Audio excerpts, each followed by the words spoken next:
Hey guys, what's up? I am here to give you guys a recap on the new episode of Tower of God or Kami no To or another words called Sinwi Tappa on episode 7. Now this episode right here we get a little bit more information about the king and certain rules and restrictions, not to mention some other crazy ridiculous funny stuff and the next test, which I find a little strange, but whatever. So if anything else, let's just get this started. We have to it that we get to know a narration about the first man who climbed the tower, and that guy is known to be the first king of Zahard, ironically. And eventually, there will be certain women will be chosen by him to become a princess of Zahard, which in other words, these women are not related by blood or in any other cases, they were just handpicked by him randomly, whatever the case may be. But there might be other things involved in it too, which I will get to just a moment. Those who became a princess of Zahard, they have a lot of power and authority, possibly, not to mention possibly something else being involved with restrictions on these. The restrictions is that you can't get married and have a kid or child, you know? And I believe one of the people named Anorak, which is something that the green lizard girl or Anorak and Anorak's mother did. She broke the rule of marrying someone else and she was executed for it. And this is when we have to it that Endorshi ends up having an argument with Anorak, or should I say something like that, by saying, look, it's your mother that freaking broke the rules or something, you know, that kind of thing. But apparently they both fell off because Endorshi was about to fall off, but she ends up grabbing Anorak Zahard, and says, I'm taking you to hell with me, and they end up falling down, and they end up getting an injury, which causes some pain, but whatever it is, it doesn't matter, because they both lost, and of course we have to it that, Endorshi asked Anorak, that your mother was actually the first princess of Zahard to actually give some nice approach to me, you know? In other words, she gave me she was kind enough to actually help me out a bit in a certain way. So, did she have any did she had any regrets before she possibly died? And we had to it that Anorak says, well, that's what I believe. I don't think she had any. That's what I believe, you know? So I go well, I guess you must just be helpful and say, I don't think she had any regrets. So I like to stay true to that in other cases. Eventually, we get to see a scene with Hosan. Yeah, I know what I'm saying might be a little out of place or inappropriate because, you know, Ho or something. The guy with the red horn whatsoever, he apparently is trying to control his Shinzu, but it's not really at a good limit.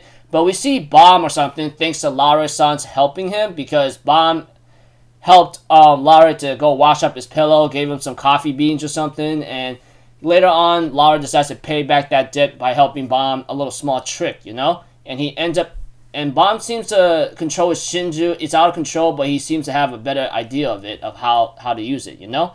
And, you know, Ho ends up talking to Lara, saying, Lara, that's so unlike you, you know, that kind of thing. And we get to see another side of Ho for some reason. I mean, it looks like he's a good guy on the outside, but deep down when he's alone and he's thinking, he seems to be very angry or something. I mean, I don't know if it's either because he's, not progressing as much as he is with Bomb, or he's just things are not just going his way. We just don't know. I mean, we don't really know what the guy is thinking in his mind. I mean, it looks like to me he's putting up a mask or a facade that maybe he wants to know about the enemy before he faces them head on, you know, that kind of thing. And yeah, of course, we have Kun having to talk to Bomb about the princesses of Zahard, seeing how they always go at each other's throats, you know. And we have to it that he finds it pretty stupid about these two people having a complicated relationship, you know. And we have to it that Shibisu, the guy in the purple jacket or clothing, along with Haas, asks for help. Well, Shibisu is asking for help, if anything, but we have to it that what you call it.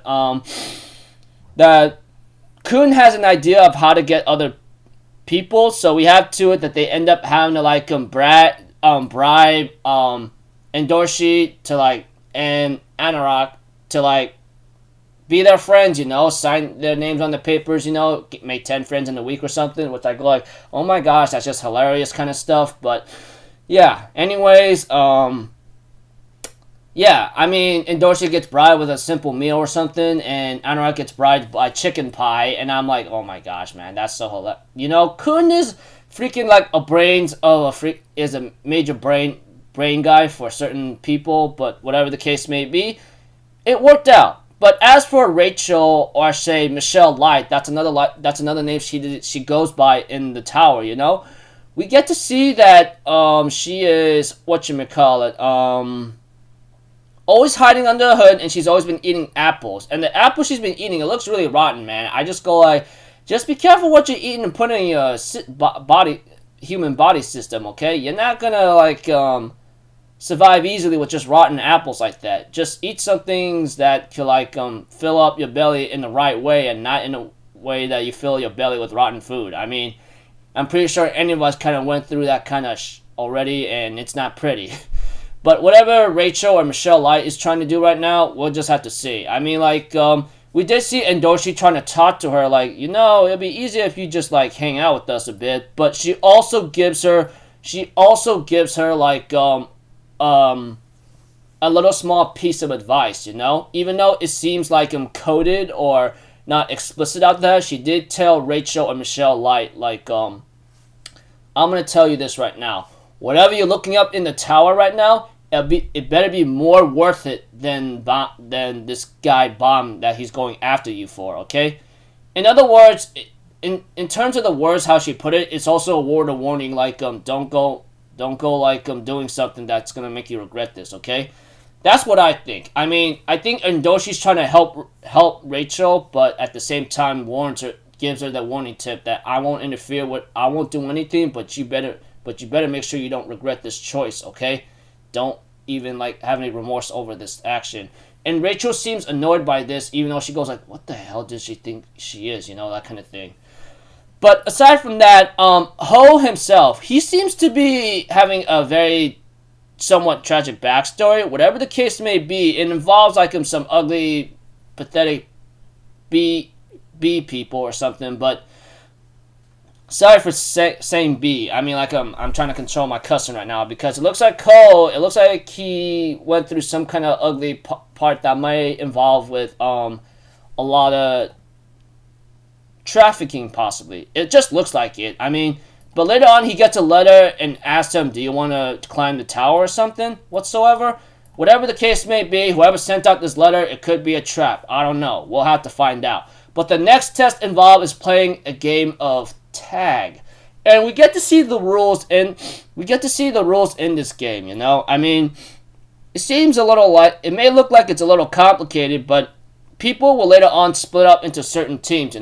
Like there will be a red team that Kun's part of that involves Dede Concho, Blarog, Eric, Goom, Alex Ray, Liron, Kun, Shibisu, Super Duper Key, Nare or something. And there's a blue team also involved called Endorshi, Chunhua, Green Pill, Merch, Power Cool, and then Michelle Light, of course, which we all know who that one is. Full Black, Kukaku, Hatsu, Chopin, Serena, and then the other girl, the girl in the red hair, we finally get to know who she is. I mean, it's shown in the subtitles, so her name is Hwarun, of course, 25th Bomb, and then Ho, etc. We have to it that the instructions are simple. One is an individual they've chosen to be it, and the other will be selected from among the team's fishermen, and each of them will wear this badge. See, and we have to it that in order to win, you must help your team's it. Reach the goal or steal the badge from our it, or reach the goal or steal the badge from our it that they've chosen. I know, unless you watch the episode or something, it may be a little confusing how I'm explaining it to you. But we get to know about the point system about this, if you guys win, all the members of your team will receive 100,000 points. and whoever steals the badge from our It, you'll receive 200,000 points.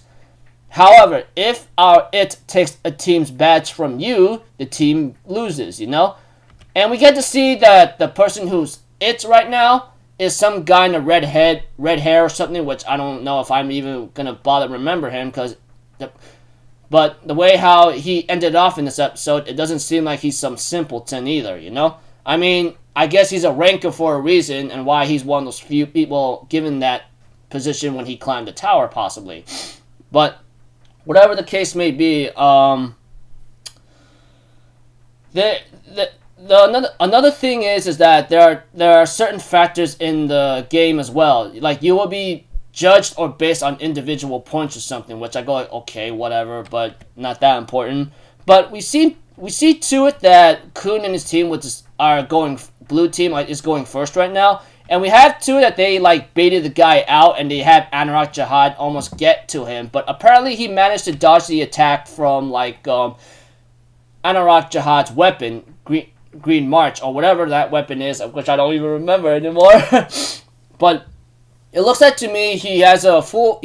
Looks like his abilities are not to be undermined. I mean, like the way how he's able to like knock out a person who's a I don't know. I mean, a planner. I don't even remember that position. Forgive me. I mean, like whatever the case may be, he knocked out one of the person's way of like analyzing the situation. You know, he didn't get after Kun, but he only went after one guy. But the way how even though he was baited out or something, it's not like he's really like that kind of a simpleton. I mean, he gets attacked by Anorak Zahard, and we all know how strong she is. We've seen it in a couple episodes already. But he managed to dodge the attack from Anorak Zahard easily, or with a little small effort, or a little off guard. And he manages to bring Princess Zahard onto the ground, and he seems really ticked off. Even one of the administrators says, yeah, there's a problem about this guy. He gets really ticked off, and he gets fired up pretty easily. He even says, oh man, you guys ticked me off so bad. I go like, oh boy, here we go. So pretty much we get to see some rules about being a Princess of Zahard. You can't break them, otherwise you're just executed. So that's what happened to Anorak's mother. And then whatchamacallit, you see here, Bob and the others help Shibisu and Hots out to go make some friends by doing certain brides, which I go, oh my gosh, that's hilarious. But aside from that, we get to see, let's see here, we get to see Endorsi trying to help Rachel out by giving her a tip, you know, in a coded format. And then the next game called Play Tag, and then the guy in the red hair, he says he's going to be the It, and you know how the rules are, you know? Either reach the goal or grab the badge from our It, and, you know, 100,000 points, whoever, makes it to the goal, and 200,000 whoever steals the badge from our It. So I go like, whatever. But one thing for sure, the guy in the red head, I mean, he said he'll go easy on them, but it looks like that's not the case. And he is not to be undermined either, since, he managed to dodge, Anorak Zahard's attacks with her weapon, you know? I mean, he's not something that to be undermined either. That's another thing. I mean, he is a ranker for a reason, I guess, since he's one of the people that managed to climb the tower. So, until then, I'll see you guys in the next video. I'm Alpha Zero. Have a good day. I'll see you guys next time, alright? Peace out. Bye-bye. Toot-toot-toot!